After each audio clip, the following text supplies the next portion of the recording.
Ministria e Bujqësisë, Pyetarisë dhe Zhvillimit Rural ka hapur periudhën e aplikimit për pagesa direkte, subvencione për fermerët në Kosovë, ku përmes kësaj thirrje synohet që të zhvillohet sektori i bujqësisë dhe të përkrahen fermerët në Kosovë. Drejtori i Bujqësisë Gani Hajdari ka bërë të ditur se aplikimi bëhet përmes platformës zyrtare dhe fermerët duhet të aplikojnë për tokat që i kanë të mbjella, duke ndjekur procedurat e zakonshme që kanë qenë në fuqi edhe në vitet e kaluara.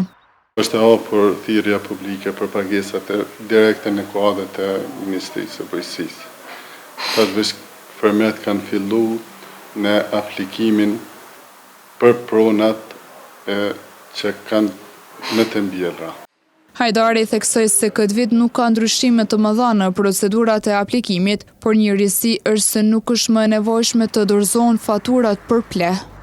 Forma edhe procedurat e subvencionimit janë të njëjta, si vitet e kaluara.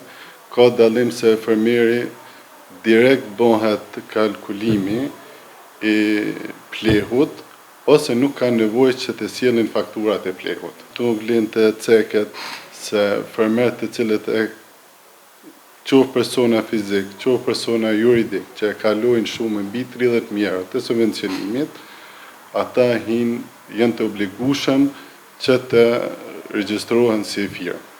Lidhur me dëmet që janë shkaktuar nga kushtet e këqija atmosferike, drejtori Hajdari tha se komuna ka ndjekur procedurat për kompensimin e dëmeve, edhe vitet e kaluara dhe në një pjesë e tyre është kompensuar nga Ministria e Bujqësisë. Ne si komunë kem pas vite kaluara, po flas kem pas 2 herë dëme, ne kem një procedurat, një herë jem pagu dëmet që kanë ndodhur nga Ministria e Bujqësisë. Presim edhe herë në vitin e kaluar që kem pas dëmet, janë vetëm procedurë që të bëhen ato pagesa.